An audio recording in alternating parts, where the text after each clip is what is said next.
Beneath the glittering domes of ancient Rome, a world of relentless heat and relentless labour unfolded. Ancient hypocausts, gigantic furnaces buried in stone, were the silent giants warming luxurious Roman villas. Yet these marvels of engineering demanded a human cost. 30 slaves toiled in the bowels of opulent structures, igniting fires in vast clay ducts, sweating under the weight of stone and expectation. Vitruvius etched their stories in scrolls, while ash and soot spoke of their struggles across the Mediterranean. Tonight, uncover the blazing ambition of Rome's emperors, forged in the flames of sacrifice and innovation. Welcome as we explore the fire beneath the elegance, where ancient stone burned hot and human endurance burned hotter. Under the shadows cast by ancient Roman walls, let's embark on a journey into a world where the flame's warmth met human ingenuity. In this realm of architectural marvels, the hypocaust system was born, an engineering triumph designed to combat the merciless winter chill that pervaded the luxurious villas of Roman nobility. This narrative unfolds beneath the silent watch of history's enduring witnesses, tracing a thread through time that links ambition with comfort. In answering the biting cold, Romans gave life to an ingenious method of heating. The hypocaust was an elegant invention, embodying both simplicity and sophistication. At its heart lay a fierce furnace, tirelessly burning to channel hot air beneath raised floors and through hollow walls, creating a seamless warmth. This was not mere practicality, it was a testament to the elite's quest for comfort as a symbol of power and status in a civilization that could command the elements. Vitruvius, the esteemed architect of the age, documented this mastery in De Architectura. His words transport us into the essence of Roman engineering, a meticulous portrayal of spaces alive with a soft, omnipresent warmth. Such comfort marked the confines of wealth, evident in the estates of those who could afford this sophisticated technology. His treatise stands as a vital record, illuminating the blend of functionality and beauty that characterized Roman design. Consider the mechanics, a fiery heart fueling a network of stone and brick flues, weaving the primal force of flames into human satisfaction. Crafted with precision, these channels guided heat without allowing smoke to mar the sanctity of living spaces. Above this foundation of fire lay raised floors, meticulously constructed on brick pillars that encouraged warmth to spread evenly. Each pillar, each tile was a testament to Roman craftsmanship, a union of utility and aesthetic that reflected their architectural prowess. Yet warmth was more than comfort, it was a societal declaration. To command such accommodation was to proclaim one's place within society's upper tiers. Heated floors transformed winter gatherings into displays of opulence, where hosting amidst warmth was both generosity and a statement of status. Vitruvius echoes this reality, illustrating how warmth was not just physical, it was emblematic of the sophistication housed within noble walls. The spread of hypocaust systems throughout the Roman Empire illustrated not just a dedication to comfort, but Rome's reach and cultural influence. From Mediterranean villas to the windswept estates of Britannia, these systems became synonymous with Roman architectural ingenuity. Archaeological remains tell tales of these systems across regions like modern Germany and France, indicating adaptation to local materials while maintaining Roman ideals. Such regional variations underscore the Romans' ability to integrate and innovate, tailored to diverse landscapes yet unified in architectural ambition. Behind each elaborate hypocaust lay the tireless labour of slaves, unsung contributors to Rome's engineering feats. Though Vitruvius did not explicitly document their toil, the maintenance of warmth rested heavily on these anonymous shoulders. They stoked the fires, constructed the tiles and flues, enduring harsh conditions to uphold Rome's architectural aspirations. Their efforts, often uncredited, were crucial to sustaining one of Rome's most prized innovations. The vast geography of the empire demanded adaptations in hypocaust construction. In harsher climates, robust furnaces and enhanced insulation became necessities, while in warmer regions, lighter constructions sufficed. These variations reveal how the hypocaust, grounded in a standard framework, evolved to meet different environmental and cultural contexts, showcasing Rome's resilience and adaptability. Vitruvius's writings, particularly De Architectura, provide a window into Roman wisdom and engineering mastery. Not simply technical manuals, they reveal an ethos that valued both practicality and artistic elegance, a legacy resisting the erosion of time.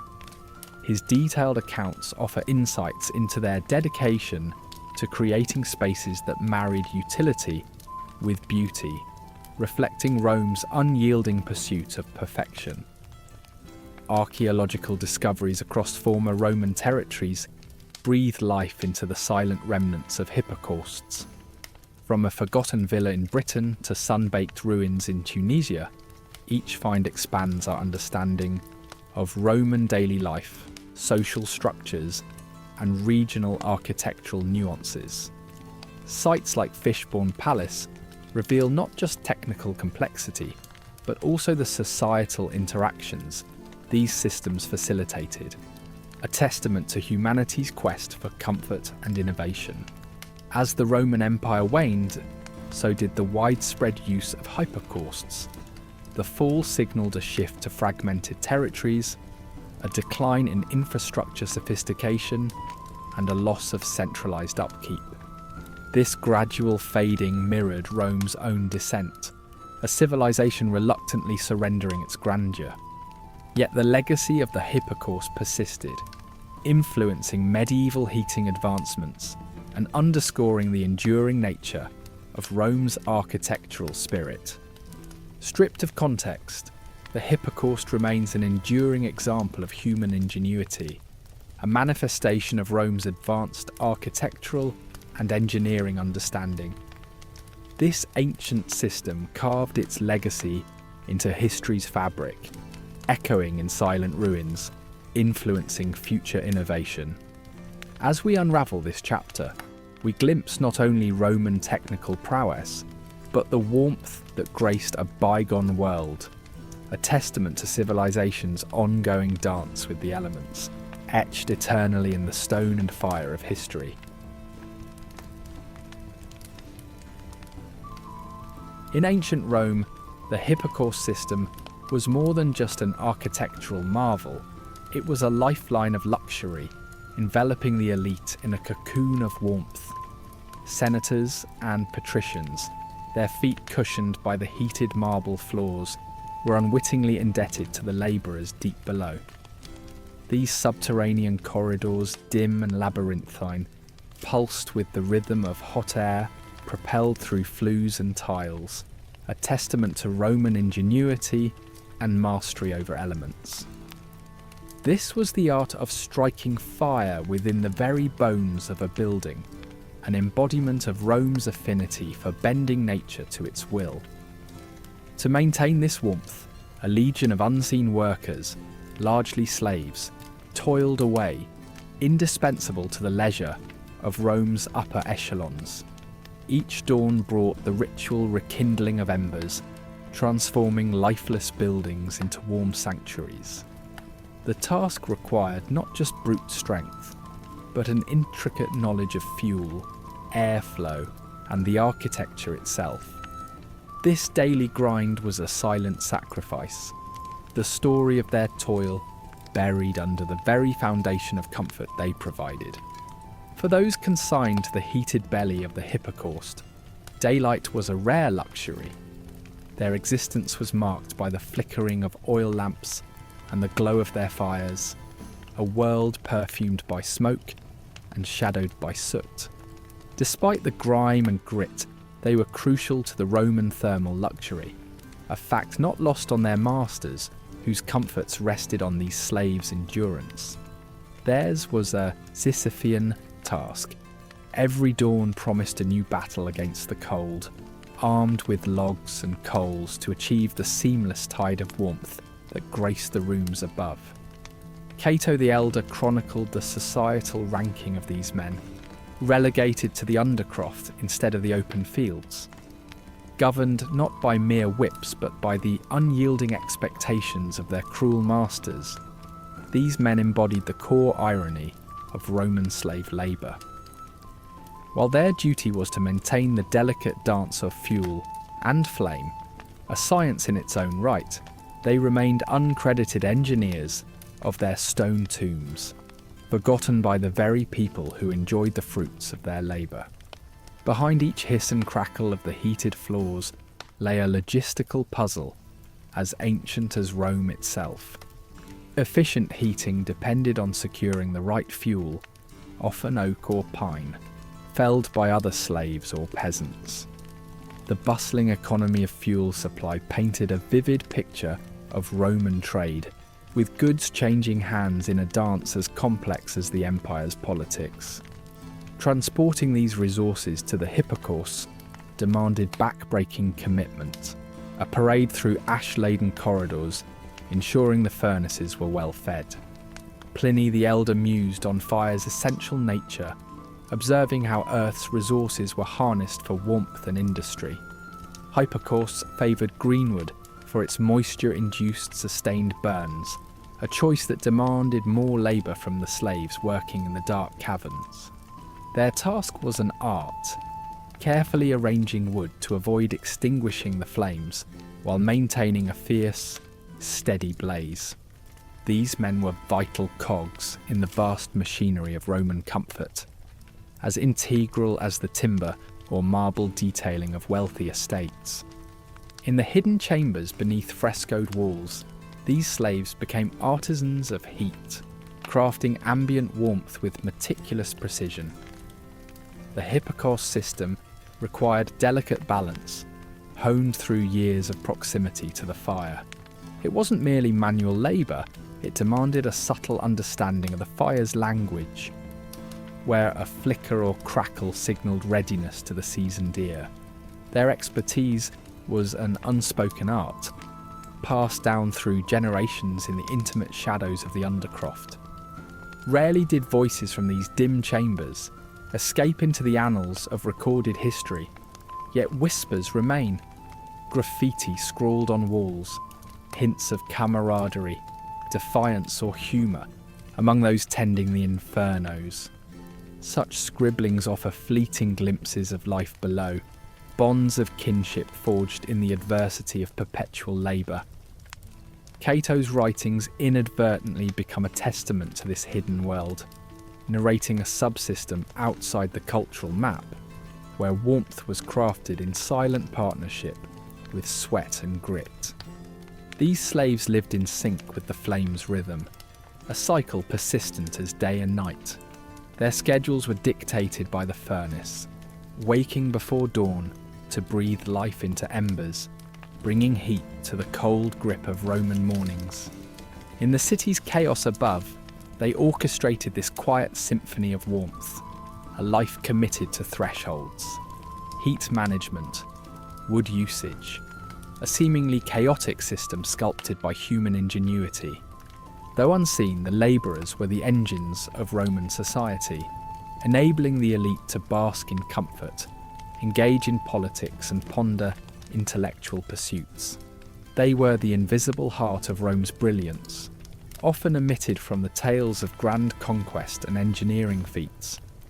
While history celebrated grand victories, the narrative of these workers spoke of industry, bound to the ambitions of an empire reliant on their unseen efforts. As Rome's embers cooled and its classical era waned, the significance of these hypocaust slaves faded, their legacy entombed beneath the detritus of history. Yet, the understanding of their contribution illuminates Rome's legacy, a portrayal of human industry crafted from invisible efforts. In the dust of forgotten chambers, echoes of these lives remain, a reminder of the hidden warmth that nourished an empire's opulence. Under the shadow of ancient Roman villas, intricate systems of bronze and copper boilers stood as silent witnesses to a civilization that forged warmth from the fusion of fire and metal. The Romans, master builders, and deft metallurgists saw metals not merely as mute materials, but as vessels of innovation. The gleaming boilers in hypocaust systems, crafted meticulously from bronze and copper, were more than just functional units. They were masterpieces of technology and artistry entwined. Imagine traipsing through the ghostly remnants of Pompeii or Herculaneum, where archaeologists have uncovered these metallic relics, shimmering with stories of ancient heat and ingenuity. Vitruvius, the chronicler of architectural wonders, noted how Romans transformed raw ores into these mechanical hearts, deftly casting and hammering them into forms that would channel warmth beneath the opulent marble floors of their affluent domiciles. The craftsmanship required to mould such devices reflected the Romans' unwavering pursuit of comfort in a world often harsh and unforgiving. The violent eruption of Mount Vesuvius sealing cities like Pompeii under layers of ash inadvertently locked away a treasure trove of metallurgical marvels. Unearthing these boilers offers a rare glimpse into a world that harnessed the elements with precision and purpose, where the fusion of fire-adapted metals transformed cold stone into enveloping warmth. The copper and bronze remains sitting amidst ancient streets, whisper of a society adept at manipulating natural resources, blending luxury with survival instincts in equal measure. Despite their destruction, the intricate craftsmanship and advanced techniques of Roman metallurgists had left an indelible mark. From the initial selection of ores, carefully separated from the slag in the sweltering clay furnaces, to the alloying and shaping processes that turned base metals into radiant heat conductors, the steps reflected not only technical mastery but profound commitment. Each piece came to life through a dance of molten metal within roaring fires, sculpted into round and oval forms that form the very veins of the hypocaust's beating heart. A visit to a Roman bathhouse fueled by these bronze and copper behemoths would have been an experience not just of physical comfort, but of societal convergence. Here steam rose in ethereal plumes, silencing the clamour of the world outside, as patrons engaged in debate or introspection, wrapped in the warm embrace of meticulously controlled fire. The tactile sensation of steam as it hit the skin was mingled with the belief in its curative powers, echoing the Romans' melding of ritual and reason in their everyday lives. Nonetheless, not all mysteries of their skill have been unravelled. How did these ancient artisans achieve such precision in the absence of modern machinery? Despite the insights gained from excavations, piecing together the precise methods remains a challenge. Scholars strive to decode the secrets embedded in each found piece, a journey of discovery that keeps minds ablaze with possibilities, though shrouded in the shadows of time-honoured mystery. Yet even without explicitly recovering every detail, the glimpses we gain continue to illuminate the sophistication of Roman culture. The radiant boilers were tokens of wealth and refinement, symbols of a society unafraid to command nature. Their sparkling metal forms served as a testament to Rome's engineering prowess, inscribed not only in the pragmatic needs of heat and warmth, but also in the profound cultural narrative of prominence and power. Tragedy struck, however, with Vesuvius's eruption, burying both city and secrets beneath an ashen grave. The fiery creativity and unparalleled skill of Roman craftsmen turned abruptly silent, leaving the world to ponder what more might have been lost as workshops perished in the chaos. In this sudden cessation, innovations poised to advance even further were halted, their potential buried within layers of volcanic history. However, Rome's legacy of metallurgy reverberates still. Today's metallurgists study ancient texts, experimenting tirelessly to recapture the essence of what Roman artisans intuitively created. As cities rise anew, their shadows echo with the techniques of old, sparking modern innovations in art, architecture, and beyond. These resurrections are not merely academic exercises, but bridges from past brilliance to future design. As the Roman Empire gasped its last breaths, so too did the radiant heart of hypocaust systems begin to falter. Invaders and evolving societies extinguished the once vibrant craft, the knowledge slipping into history's distant echoes. No longer maintained, the graceful warmth beneath the stone turned cold, the art of those shimmering boilers reduced to relics scattered and silent. Yet in reviving these ancient techniques, modern pioneers tap into a well of knowledge, a rare blend of historical inquiry and technological application. As modern technology meets ancient wisdom, new understandings emerge, rekindling the vibrant glow under the silent stony remains of a civilization long gone but not forgotten. In copper and bronze, the legacy of Rome endures, sparking the imagination and innovation of all who seek to harness nature's power with both reverence and ingenuity.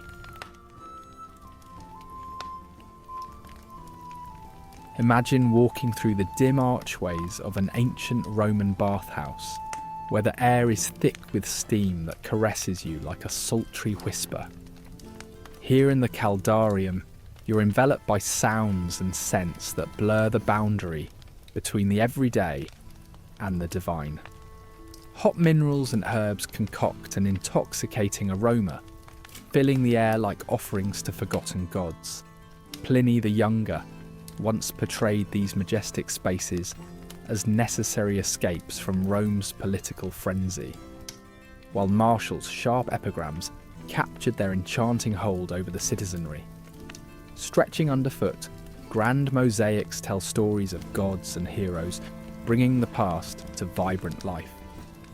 Around you, gentle laughter and shared stories rise like ephemeral smoke in the steamy haze, echoing the blend of prestige and leisure.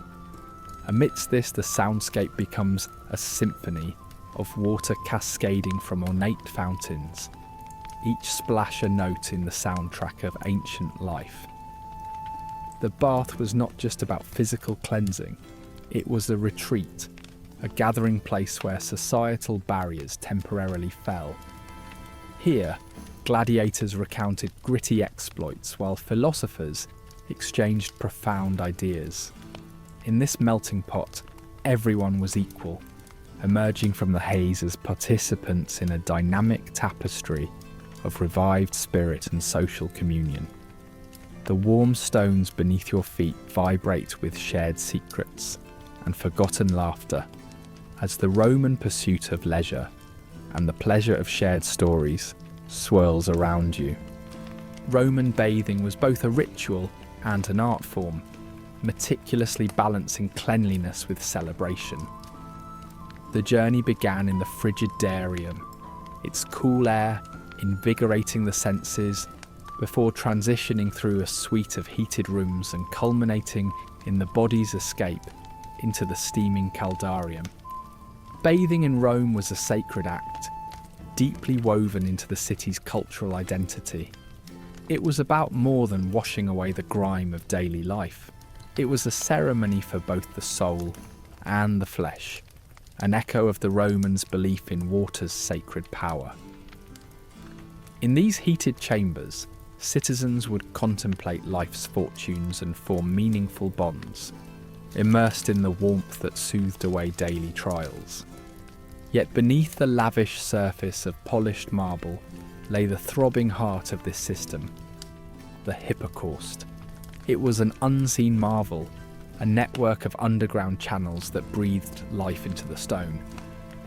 Described in the writings of architects like Vitruvius, the hypocaust operated on the simple but effective principle of convection, using hot air to heat the bathhouse floors and walls.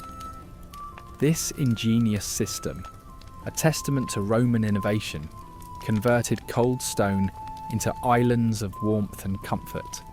From plebeian homes to patrician estates, the hypocaust embodied Roman ideals, a blend of practicality, luxury, and communal experience, captured in the harmonious dance between engineering feat and societal value.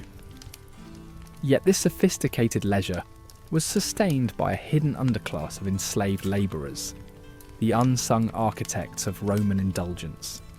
These workers, referred to disparagingly as furnicari, lived in obscurity beneath the bathhouses, tasked with maintaining the fires that made Roman luxury possible. In cramped, suffocating conditions, they ensured that temperatures didn't fluctuate disastrously, as recounted by both Cato and Pliny. Their toil was as silent as it was indispensable, their dignity shadowed by a society that celebrated opulence above all else. These people's narratives don't survive in the annals of history, yet they were the very foundation upon which Rome's leisure was built. In the bathhouses, societal dynamics played out like a living theatre. Here, the lines separating the elite from the commoners blurred beneath the mingling of steam and laughter. Bathhouses were venues where merchants might negotiate deals and philosophers broadcast revolutionary ideas. Every conversation, as free-flowing as the water itself, contributed to the delicate social fabric.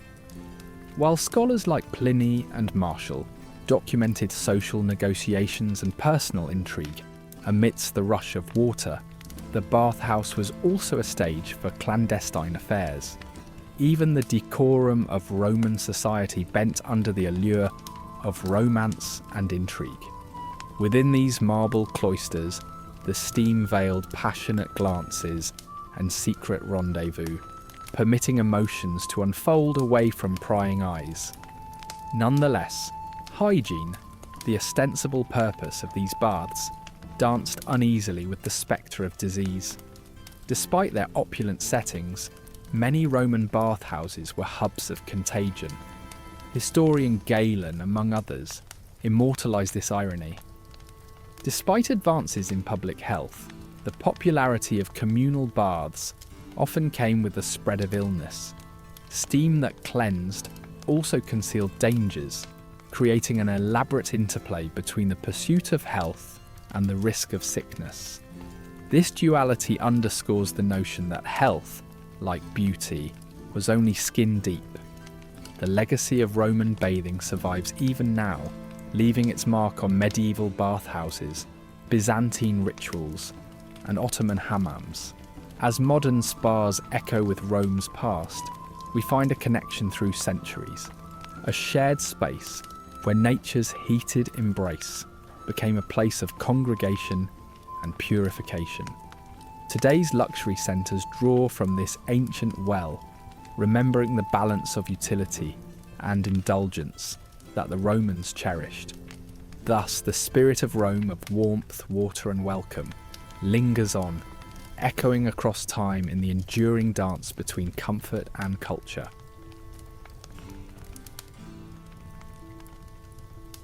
In ancient Rome, the hypocaust system stood as a beacon of innovation, a marvel of the engineering world designed to deliver warmth to lavish villas and bustling public baths. Fueled by a network of fires, and ingeniously placed stone channels, these systems seemed almost magical to those who basked in their warmth. But beneath the surface, danger lurked, a mechanical leviathan prone to catastrophic failure at the whim of a single spark or untended flame. Fires too easily ignited from improperly stoked furnaces could devastate all within a stone-tiled heartbeat, turning places of comfort into arenas of chaos. Historical accounts, preserved within the stern prose of the Digest of Justinian, detail the tragic outcomes of such neglect, where even the slightest oversight could spawn an inferno. These calamities touched not only the estates of the wealthy. Public baths, essential to the Roman way of life, were equally susceptible. In a cruel twist, the warmth that carried comfort could just as swiftly exact a merciless toll, a danger ever present to those who took it for granted. Entrusted to human hands, often those of slaves who laboured under Roman skies, the hypocausts' potential for disaster rested on their vigilance and experience. Many of these individuals, lacking formal training, navigated the delicate balance of maintaining fire and airflow under the splendour of Roman architecture. The fickle gods of fire showed little mercy. A lapse in concentration could unleash devastating consequences. Roman legal texts recount these harsh lessons, where negligence was met with severe, immediate penalties. Here the story deepens with a bitter irony. The society's insatiable need for luxury was sustained on the backs of those it deemed expendable. The burns and scars bore silent witness to this cruel divide, echoes of sacrifice that refused to fade. Yet beyond mere carelessness, darker intentions sometimes simmered beneath the surface. Acts of sabotage, born from despair or a restless thirst for rebellion among the enslaved, added another layer of intrigue. With chains as both physical and metaphorical constraints, these acts of defiance, though rare, were a testament to the palpable tension within Roman society. Through calculated disruptions, the enslaved cried out for recognition. These rare explosions of dissent setting entire estates ablaze. The aftermath of Hypocausts' failures often unfurled in swift retribution, as merciless as it was immediate. Those responsible were entangled in courtroom battles, their stories reduced to cold legal prose, devoid of sympathy. Roman law prioritised property and reputation over human lives caught in flames. This sharp imbalance served to protect the empire's grandeur at whatever cost. As flames consumed residences and bathhouses, structures were reduced to rubble, forgotten amidst the relentless march of history. Not just bricks and stones, but entire lives and tales were scorched in these moments, leaving behind ruins that whispered tales of both brilliance and oversight. Public bathhouses, vital to the hygiene and social fabric of Rome, were frequent victims of Hypocaust mishaps. When a system failed, chaos erupted beyond the crumbling of stone. Patrons seeking solace found infernos instead, trapped within scalding steam and boiling waters. Legal and personal accounts reveal the harrowing narratives of those ensnared by such failures, where the promise of purification tragically transmuted into peril, proving yet again that the luxuries of Rome were a double-edged sword. And so it was that the impressive feats of Roman engineering occasionally crumbled in spectacular collapse. Beneath the gleaming facades lay vulnerabilities that, when exposed, transformed serene spaces into death traps. Chroniclers etch these calamities into the annals of history, capturing destruction born from misalignment and oversight. A testament to the limits of human ambition. The haunting irony loomed large. Rome's architectural achievements, celebrated and envied across the known world, bore within them the seeds of destruction. a reminder that nature wields a capricious power over human contrivance. Roman law, wielding both hammer and shield, outlined stringent regulations to forestall hypocaust catastrophes. Severe decrees demanded accountability, highlighting a society acutely aware of its creation's perils. Yet justice rarely favoured the truly vulnerable. It tilted towards safeguarding wealth and vanity over lives kindled and extinguished by the same flames. Thus do we glimpse into the heart of Roman societal dynamics, a complex dance of justice and hypocrisy overshadowed by an unrelenting quest for survival and progressive luxury. Each hypocaust failure bore the mark of human cost, an inglorious toll extracted from those ensnared in Rome's grand designs. The resilience of enslaved workers wove untold stories of suffering and defiance, unlike the glorified exploits of emperors and commanders. Through remnants unearthed by archaeologists, we rediscover not just innovations but intertwined destinies, charting an emotional and tangible map of everyday Roman hardship and triumph. These narratives carried with them moral reflections, a lingering testament not just to technical prowess but to Rome's hubris. The collapse of the hypocaust symbolises the empire's broader fate, a once indomitable power gradually eroded by its ambitions and societal fractures. Today, the remains of these ancient systems lie beneath modern soil, enduring relics that inform us on the fragility of progress, echoing with the whispered lessons of both grandeur and folly, forever preserved in charred stone and vivid history.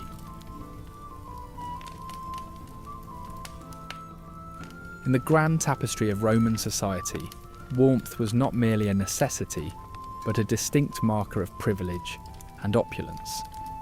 The elite basked in the luxury of hypocaust heated floors, a symbol of dominance and a testament to their elevated status. For these aristocrats, warmth surpassed comfort. It was a silent proclamation of power. These heated floors, critical fixtures in the lavish homes of Rome's influential, conveyed more than mere temperature. They subtly delineated class boundaries, asserting a separation from the masses who lived in the cold grip of reality outside these plush interiors. At grand assemblies within these opulent villas, the very warmth underfoot was a declaration of the host's superiority and prestige, a silent yet potent reminder of imperial hierarchies that ordered Roman life. Beyond the gilded walls, ordinary Romans found warmth an alluring yet unattainable dream. While the elite enjoyed an eternal summer within their heated walls, the average citizen contended with the harsh bite of winter, a world steeped in grit and toil. In stark contrast, the affluent indulged in warmth as an art form, perfected to embody an effortless dominance over natural challenges. Their heated homes stood as microcosms of power dynamics, ensconced in comfort, bound to opulence. They symbolised the chasm between the privileged few and the many who existed in their shadow, yearning for a glimpse of the warmth that was forever out of reach. Beneath these floors, a hidden workforce toiled tirelessly. Servants and slaves ensured the seamless operation of hypocaust systems, sustaining the warmth that the household's masters luxuriated in. These workers, often from conquered nations, lived lives enmeshed with heat, not as a mere service, but as a demanding dominion requiring skill and resilience. To them, the hypocaust was more than just an architectural wonder. It was a relentless force, demanding their constant attention amid suffocating heat and hazardous conditions. Their toil, although invisible to those above, was vital, enveloping the rooms above in warmth, while their own lives unfolded in the dim glow of relentless, all-consuming fires. Their unsung labour forged a harsh testament to the disparate worlds coexisting within the Roman household. Tacitus, a shrewd chronicler of Rome's zenith and nadir, captured the dichotomous essence of Roman luxury with biting clarity. His writings exposed how indulgence seeped into every crevice of elite society, with heated floors epitomizing the confluence of technological prowess and unchecked extravagance. To Tacitus, these homes of luxury were both marvels of innovation and harbingers of moral decline, comfort breeding complacency, and opulence masking a decay that threatened to unravel Rome's cultural vibrancy. In his narratives, heated floors were symbols not merely of technological achievement, but of a civilization precariously balanced on the edge of excess and fragility. Yet the hypocaust represented more than luxury. It embodied Roman ambition to conquer nature itself. In their mastery of the elements, Romans crafted cities that breathed warmth through veins of stone and fire. Beyond necessity, the hypocaust told tales of power, of human ingenuity defying the natural world. Their elaborate designs and intricate efficiency transformed simple warmth into a declaration of control over chaos. But as with every triumph, this was a double-edged sword. While hypocausts showcased Roman ingenuity, they also whispered of hubris. In their success, they mirrored the vulnerability of a society captivated by luxury's siren song, a reminder of innovation's potential to both uplift and ensnare. Crafting a hypocaust was an architectural symphony, a masterpiece of design and execution. Beneath majestic villas, networks of flues and channels meticulously conveyed heat, merging functionality with extraordinary craftsmanship. Achieving this required an understanding of thermodynamics and an unwavering hand to maintain harmony between fuel's volatile nature and the tranquil warmth above.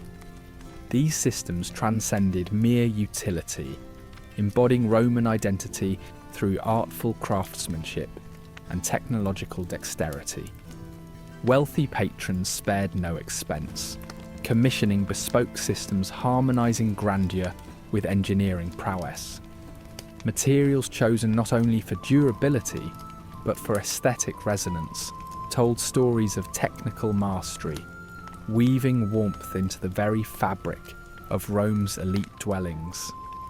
This perfection, however, bore the signature of immense human labour, a humbling reminder that even the grandest dreams in marble were underpinned by toil among ash and ember. In the labyrinthine depths beneath these heated marvels, a microcosm of society was etched out. While the elite revelled above, their servants toiled below, lives defined by a symbiotic yet insidious dance between poverty and power. They inhabited a shadowy world where the perpetual hum of the hypocaust fires was both livelihood and testament of their existence. This subterranean realm, shrouded in productive silence, whispered secrets of human success's duality. Gentle warmth above, gritty reality below. In this hidden domain, simple power dynamics grew complex as these servants wielded control over the luxuries designed to bolster their master's ease. Through experience rather than privilege, they mastered the intricate ecosystem of warmth their masters depended on. In a world of disparity, their role imparted a fractured autonomy, a delicate irony, as they sustained a realm in which their efforts went largely unacknowledged. Here, amidst the unending hum, lay the essence of Rome's paradoxical dance between luxury and labour.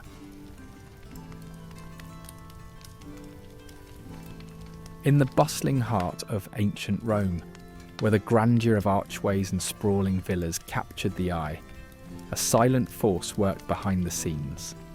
Enslaved engineers whose genius breathed life into the city's marvels.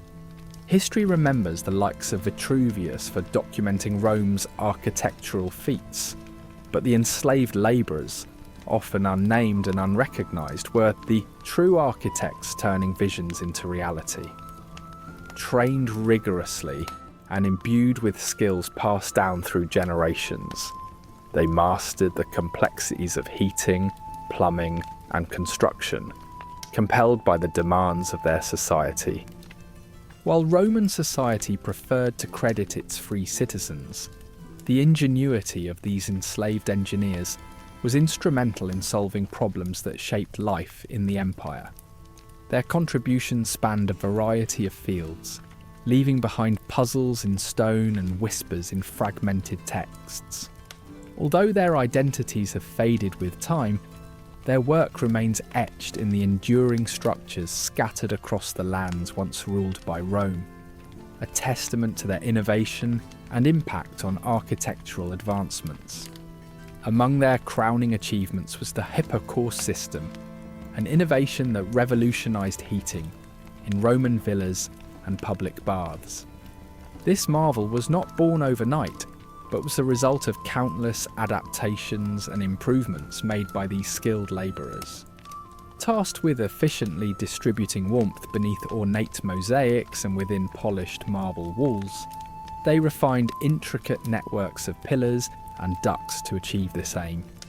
With limited resources, they showcased extraordinary creativity, blending art with function to provide warmth through floors and walls. Ironically, the depth of their knowledge often surpassed that of their owners, who basked in the comfort without understanding its intricacies. The enslaved engineered advances in the secluded corners of their servitude, documenting their techniques in scrolls and carvings, contributing to a living knowledge that persisted even as Rome's political influence waned. In this era of intellectual theft, mastery was frequently claimed by patrons rather than the true visionaries. Highly coveted innovations, from improved siphoning systems to mechanical leverage developments, were snatched away by those in power. This erasure of credit was a stark reflection of the systemic power dynamics at play in Rome, where knowledge too was seen as a possession of the master. Their influence extended beyond architecture into the realms of medicine. Enslaved minds contributed significantly, though discreetly, to Roman medical practices, blending empirical observation with knowledge from conquered lands. Figures like Galen, celebrated for their medical treatises, were often informed by the hands of these hidden healers. Utilising botany and traditional remedies, they crafted solutions that guided the noble classes through the mysteries of health. Yet not all contributors worked in shadows. Among the enslaved were women who, despite societal constraints, played crucial roles in engineering and medicine. Their contributions, often in domestic spheres, were pivotal. Working alongside men, they innovated within the roles available to them, from crafting domestic tools to attending to the healing needs of households, threading their knowledge into the fabric of Roman life. As Rome expanded, it assimilated ideas from across its vast empire. Enslaved captives brought diverse insights into the mechanics and mathematics of their cultures, fueling further innovations. These exchanges enriched Roman technological savvy, leading to adaptations like those found in hypocaust systems, although these were often credited solely to Roman ingenuity.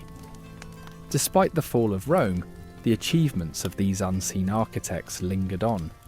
Their work, while dormant for centuries amid the ruins of their empire, found a rebirth through the Byzantine and early Islamic cultures.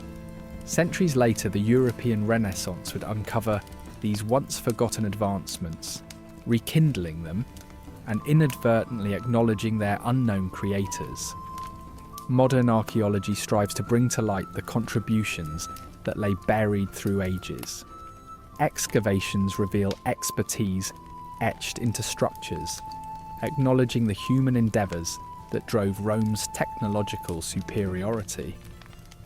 Through painstaking reconstructions, This narrative seeks to illuminate the forgotten stories, ensuring that these architects of antiquity are finally afforded recognition.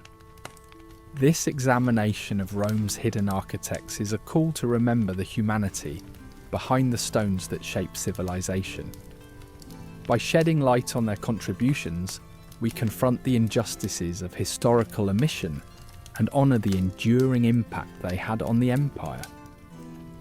Every structure owes its grandeur to those invisible hands whose resilience and ingenuity laid the groundwork for Rome's lasting legacy. In the heart of ancient Rome, the bathhouse stood as a crucible of social dynamics, where the air trembled with intrigue and the weight of whispered secrets pressed against the marble walls. Here, beneath the veils of steam, the city's lifeblood pulsed with a rhythm of its own, an intricate dance of power and pride performed without the usual armour of togas and status symbols. From senators to servants, all shared the pools, and with them, the audacity to vie for influence and recognition. The bathhouses were grand and echoing, like the famous thermae of Caracalla, where the scent of exotic oils mingled with the warm air, capturing the collective spirit of a civilization in its prime. Here, rivalries simmered beneath polite exchanges, the tension thick enough to slice with a gladius. Political discussions flowed as freely as the heated waters, with senators and statesmen engaging in verbal duels, each word a carefully sculpted stone cast upon the volatile waters of Roman society. Juvenal's satires capture these arenas where the battles for reputation unfolded. In this charged environment, someone like Crispinus, a freedman who amassed wealth and flaunted it unabashedly, became a magnet for both admiration and scorn among Rome's elite. His audacity ignited tensions that simmered just beneath the surface, a testament to the precarious balance of power, where even the smallest slight could tip the scales into chaos.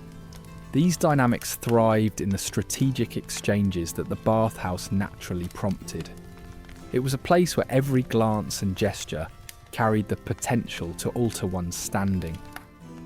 The human chessboard set amid the fragrant waters and echoing corridors doubled as a theatre where personal and political plots unfolded with all the drama of a stage play. Patricians and plebeians alike discovered the art of navigating these complex interactions, aware that their next move could spell triumph or disaster. Social codes unravelled beneath the steam, akin to an unwritten script, followed by those astute enough to read the layers of intention behind each interaction. Here, the journey from Frigidarium to Caldarium mirrored a passage through unspoken hierarchies where every step could elevate or ensnare. Within this framework, the adept manoeuvred with delicate precision, aware that any misstep might lead to a tumble into social oblivion. In the Tepidarium, tales of scandal weaved into the very air.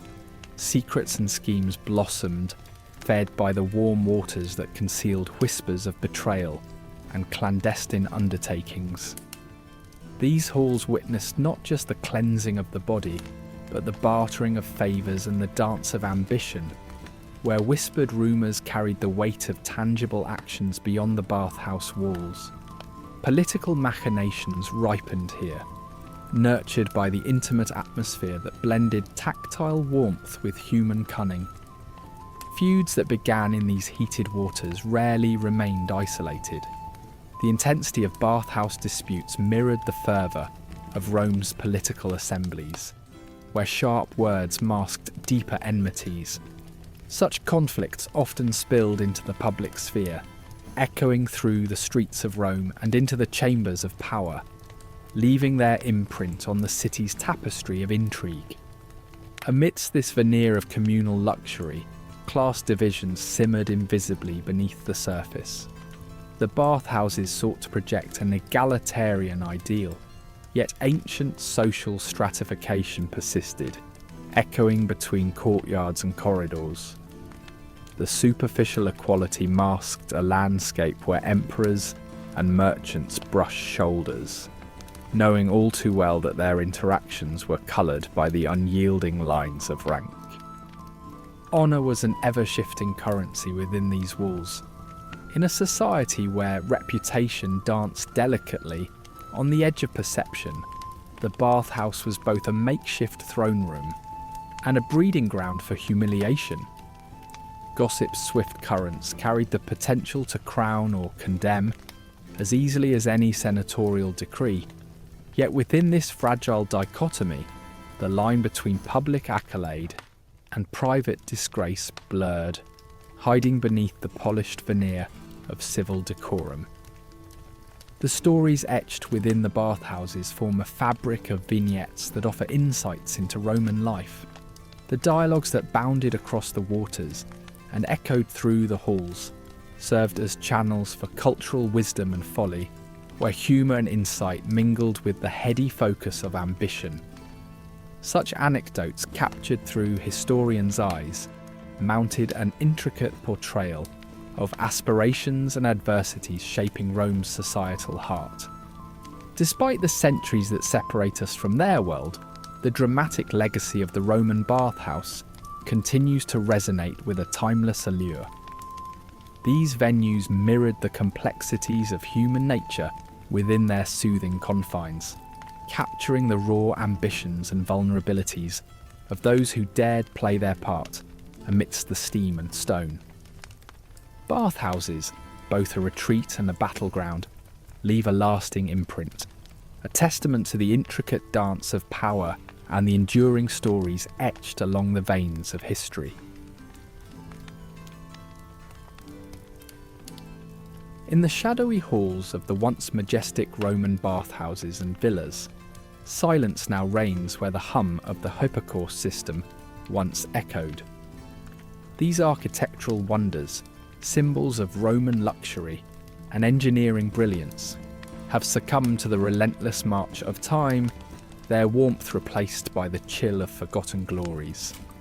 As the Roman Empire buckled under the weight of barbarian invasions and internal decay, these marvels of comfort and technology began their inevitable descent into obsolescence. Walking through these abandoned sites today, one is struck by the haunting contrast of grandeur and decay. The grand caldariums, once enveloped in clouds of soothing steam, now stand as stark reminders of a society perpetually teetering on the cusp of opulence and oblivion. Within these silent chambers lie the stories of a civilization whose ambitions were as vast as their empire, yet whose infrastructures were as fragile as the political stability they relied upon. The empire's decline marked the collapse of its sophisticated infrastructure. The maintenance of hypocausts, emblems of Roman opulence, became an insurmountable challenge as resources dwindled and political chaos reigned. The barbarians who stormed the gates accelerated this decline, but the seeds of destruction had been sown long before through neglect and mismanagement. As Rome's grip on its territories weakened, so did its ability to sustain the systems that symbolised its superiority. The hypocausts, with their intricate labyrinth of tunnels and furnaces, reflected a time when Rome's ambition knew no bounds. Yet the fall of the empire left these systems to languish in neglect, their once meticulously maintained channels clogged with debris. This infrastructure decay mirrored the broader societal collapse, highlighting how even the mightiest empires can crumble when the foundations of their greatness crack under the strain of time and turmoil. Modern excavations have brought these remnants of Roman civilization back into the light, unravelling tales of opulence and ingenuity. Archaeologists, carefully peeling back layers of soil, reveal the skeletal remains of a once thriving culture. whispering stories of greatness past. These rediscoveries highlight not only Roman engineering prowess, but also the cultural transitions that followed. Hypocausts, with their soot-stained walls, symbolise both Roman indulgence and fragility, inviting us to retrace the steps of our ancestors. Strabo, the Greek geographer, captured this world on the brink of change through his vivid descriptions, observing the gradual decline of these grand systems. His insights give context to the societal shifts that led to their disuse. Geopolitical upheaval and changing climes played havoc with the settlements, and the grand infrastructures that were once symbols of a thriving civilization faded into the annals of history. The fall of hypocaust systems signalled a shift in societal paradigms. As Rome moved away from its decadent thermal luxuries, so too did its people, faced with new realities that eschewed luxury for survival. The elaborate social exchanges that revolved around bathhouses eroded, leaving behind displaced aristocrats and merchants who could only reminisce about a world where alliances and deals were sealed in steam-filled caldariums. In the absence of these thermal comforts, superstition and religious fervour took root. The warmth of hypocausts, once a testament to human innovation, was overtaken by mystical beliefs that filled the void left by the empire's fall. The infrastructure decline reflected a deeper shift towards a society that leaned heavily on spirituality and superstition, moving away from empirical understanding. Archaeological discoveries provide a tangible connection to this bygone era, reminding us of both technological brilliance and the impermanence of human endeavours. As archaeologists document these remnants, they resurrect the narrative of our ancestors, offering a sober reflection on the transitory nature of human achievements. The barbarian invasions added new layers to this narrative of decline. Their relentless incursions hastened the abandonment of systems that were masterpieces of conception. As the empire contracted, preserving these monumental undertakings became secondary to survival, leaving fortifications to define wealth and security. The fall of Hypocausts marked not just an architectural loss, but a cultural shift, as Roman art and intellect gave way to a more visceral quest for stability. As the empire's territory splintered, so too did the knowledge that had been cultivated over generations. These systems are silent witnesses to the closing chapter of Roman grandeur and the challenges that came with balancing ambition and sustainability. In the end, the remnants of these hypocausts offer lessons in both innovation and impermanence. They remind us that even the most awe-inspiring creations can fall, leaving behind only echoes of a world once filled with warmth and brilliance. As we uncover these whispering ruins, we gain insights into a past that advocates for honouring creativity, while cautiously navigating the unfolding future.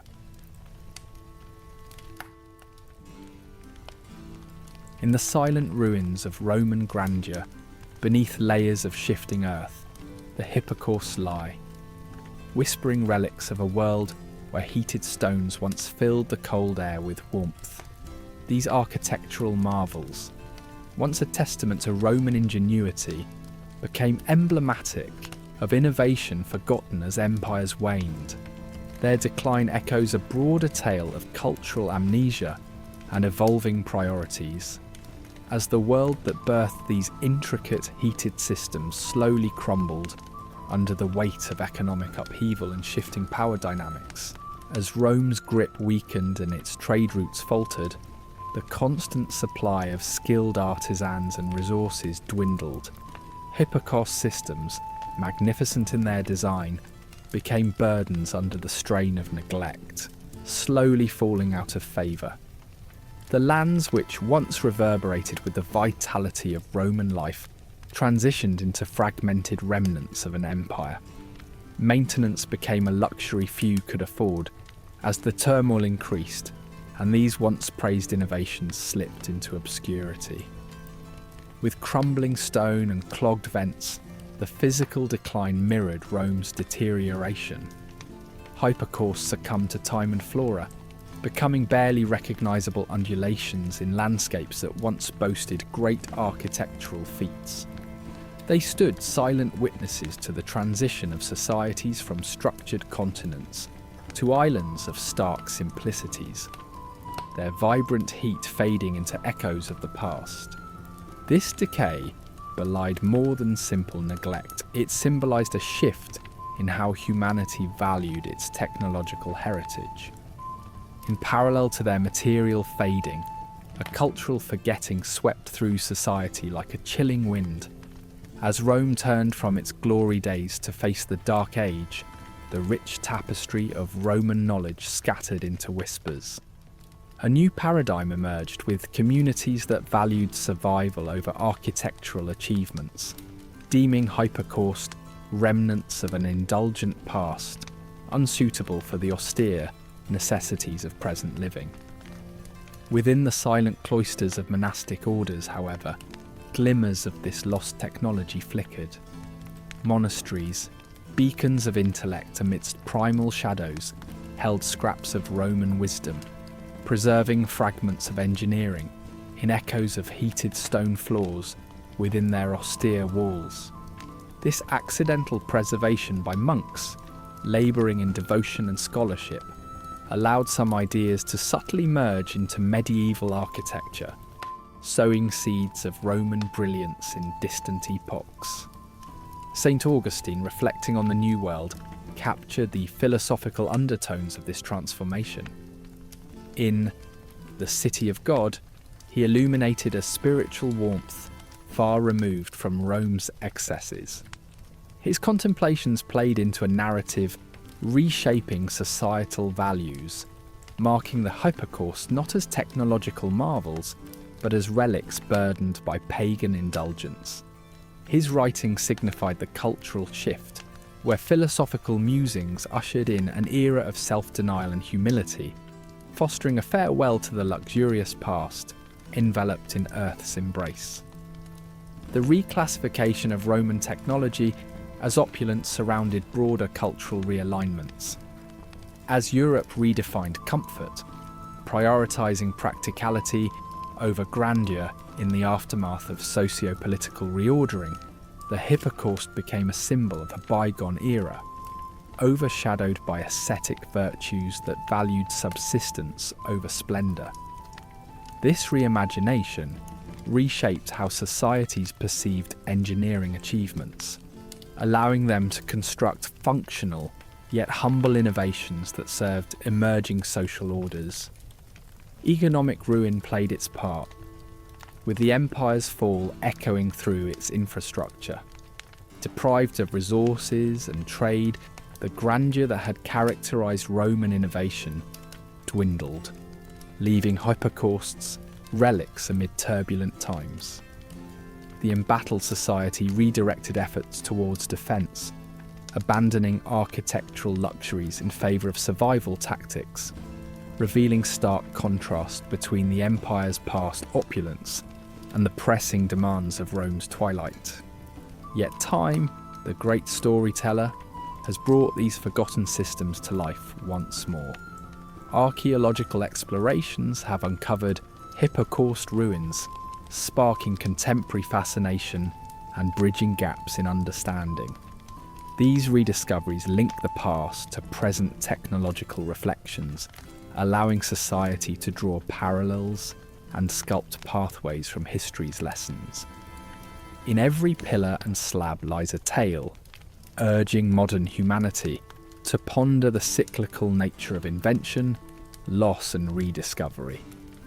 Behind this rediscovery is a quiet contemplation, a reminder of technology's impermanence, the vulnerability exposed in the unceasing march of time. From each crumb of degraded stone, the hypocaust delivers a cautionary reflection. As we ride the relentless waves of progress, these systems whisper forewarnings to preserve, adapt and remember, and to cherish the potential ephemerality that shadows every innovation. Though buried by layers of forgetfulness, their legacy endures, shaping the evolution of culture and technology beyond Roman borders.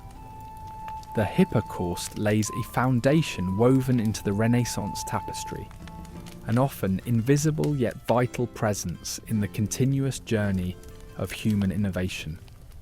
Thus, stones long cooled by time continue to fire the imagination, leaving warm impressions on the interconnected timelines of history. As the video draws to a close, let us reflect on these lessons of impermanence, remembering the warmth of Rome and mindful of the intersection of past and future. If you've enjoyed this dive into ancient wonders, do like and subscribe for more stories that bring the past's echoes into the present.